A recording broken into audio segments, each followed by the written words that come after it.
All right, everyone, welcome back to Max Street Garage Clinger Division. In front of you, you see some material, some threads, some needles, and a sewing machine. So that should tell you or give you a hint of what I'm doing next. It's working on the seat cushions and seat covers for my CJ2A 1947 Willys. So, with that known, let's move on to the next step. I went to Hobby Lobby. I bought some polyfoam. It's 4 by 22 by 22. It's nice and cushiony. It should hold out for a long time, but if not, it's inexpensive enough that I can just take it out and slide another one in. Anyway, and at 23 bucks, it makes it fairly inexpensive. So what I did was I laid this cushion down on the table, laid the seat back on top of it, and you can see that I traced out the outline of the seat back frame. Now, I didn't take the plastic piece off yet because I knew I'd make a mistake. See how I made the mistake there? Anyway, so then I actually bought two. What I did with the other one was lay it down here like this, but I set it under the seat bottom and then traced around the framework of where the cushion's going to go. So, what that left me with was this as the seat base. You can see right there. So that's perfect. It fits right in this little groove like it's supposed to. Comes right out to where it's supposed to. Leaves plenty of overhang. If I need to trim some of this off, I can. Now, all of the stuff that I trimmed off can still be used. So what I did was I cut this thickness in half, and I put one here for the base for the back. Then here's another one. Of course, I didn't cut straight. You can see it's a little bit off. I can trim that up. But then I have this one. And then, of course, the topper is right there. So one cushion of the 4 by 22 by 22 gave me enough to do one seat.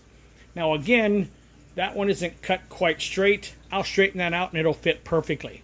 Now, that also means the seat back now is only half the thickness of the seat. 4 inches was way too thick for the back, but this should be fine. And again, if it isn't fine, I can always redo it, because what I'm going to do is basically make pillowcases. So the pillowcases are going to fit over the framework and back here. Now, a lot of people that redo seat backs or Jeep seats don't cover this area. But I'm going to do that, so it's just going to it'll slide right down and cover the entire area. And then at the bottom, it's going to fold under, and it's going to have snaps. I may put the snaps right here.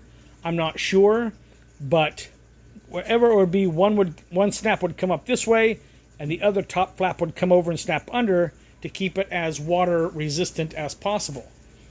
Now, if you're wondering how I was able to cut the foam as smoothly as I didn't use a heating element. I actually used this little gem. This is my Hamilton, oh, you can't see that, my Hamilton Beach electric knife. These blades are sharp enough that it cut right through. You can kind of see when I cut down, you can see the kind of the ridges. So yes, that works perfectly. So that's where I am at the moment. I've got to lay this out, lay that out, get it cut and measured, or measured and cut, see exactly how much I need for this cushion. Now, in the event that I can't get that thing to work correctly, because it's been a while and I may have forgotten how to do it, I'm going to see if I can task my girlfriend's father to make me the 2 pillowcases. So that's where I am right now. I'm going to go ahead and post this video and make it short, and then you'll see later on part 2 of my seat cushion completion. All right, take care, have a good night. I'm done for the day. Sleep well, be nice to each other, and I'll see you on the next video. All right, welcome back to Max Street Garage Clinger Division daytime video of what I got accomplished yesterday. You can see that I have the windshield frame in, the windshield glass frame in, And you can see that where all of the fiberglass had dripped and all of those holes and all. Don't worry about that. That's all going to be taken care of when I do the Rhino shield as the paint job. What I was working on today in the house, because it's 96 degrees right now at 5 o'clock, was work on the seats. Did some more rust remover, rust dissolver, rust restorer painting. I wanted to see how the passenger seat looked. I wanted to see how the driver's seat looked, where it's going to be. And now I can see in the cushions from the outside and the cushions that are on the back. I'm going to have to round this bottom cushion off. I think it's going to look kind of tacky, being a big square blob. But that's all right. I'll be able to round it off like I did this. And it'll look much not either round off this way, and then round up on the front. Because basically what I'm going to do is make pillowcases. They're just going to slide over the entire back seat part. And then at the bottom, there'll be Velcro, and it'll Velcro at the bottom. I'm not going to get fancy with the snaps or anything like that. That's just more work than is necessary, I think.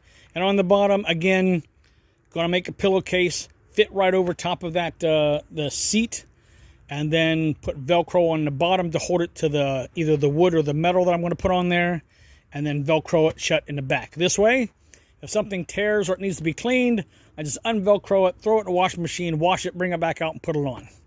So, and there's also going to be a backing on the section pieces to hold them into place, so you don't sag from being sitting in the chair.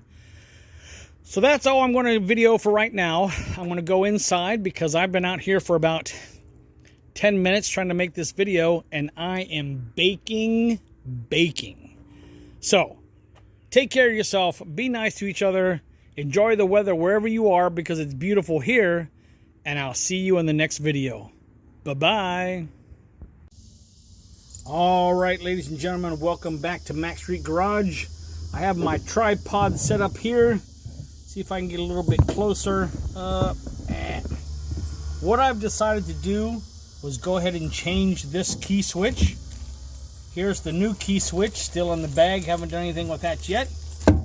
So, I'm going to go ahead and see if I can get this taken care of. So, take the outer cover off.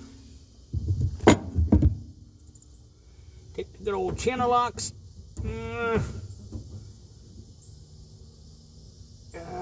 General, I don't want to break anything off. Okay, see if that's loose enough.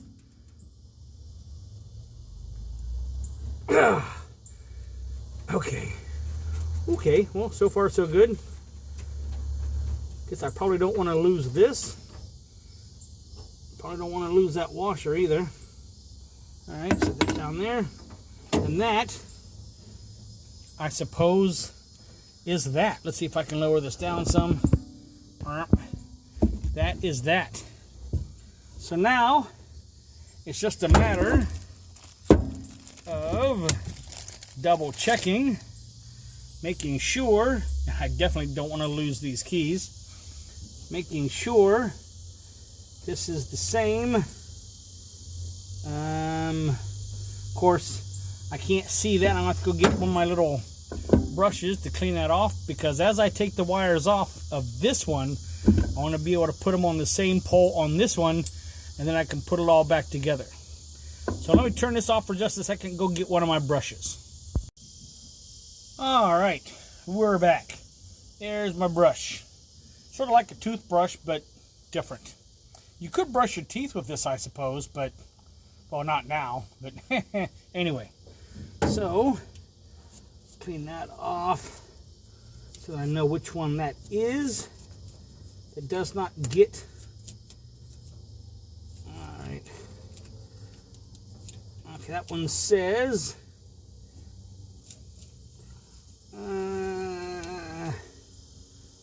that one says accessory. So, accessory here is right there.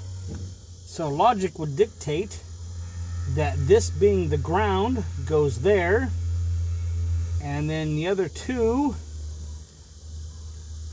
go there, and the green one goes there. So I would say that's a probably pretty good fair bet. So because this is going to be a bit of a challenge with my little core or 3/8 drive wrench, or because I have. Anyway, I'm going to go ahead and turn this off again, so I can do this, and as I put things back on, we'll go from there. All right, stand by for just a moment. All right, here we go. All the wires put back on. Uh-oh. This wire pulled off of somewhere. Oh, man. Yeah, well, anyway, I want to go ahead and finish this. Put this washer on first. That seats it back against here. And then I was going to use this one, but this one, it's almost like it's made out of aluminum foil. And this one's actually made out of probably copper. So I'm going to go ahead and put this one here. I'm going to put it back on the way they had it there. It should still work. It still should be the same size. That way that'll allow that to tighten up. Get my channel locks. Tighten a little bit more. Put the new shiny cover on top of it. And voila. Alright, now here comes the kicker. Put the key in. Uh-oh. Put the key, Put the key in. Accessories. Off. Power. Start. Alright, that's good. Now, I can't lose these, so I'm going to have to put these someplace and put a tag on them so I know exactly what they are. I just wish, whenever they made the new ones of these, that they went ahead and made them out of something a little bit more substantial. It's not really aluminum foil, but it's not much more than that. Anyway, new switches put in. That was pretty easy peasy lemon squeezy. But then again, this wire come off to something. So, well, all right. So that part's done. Quick little video. All right, back from Max Street Garage. Have a good night, be nice to each other, and see you on the next video.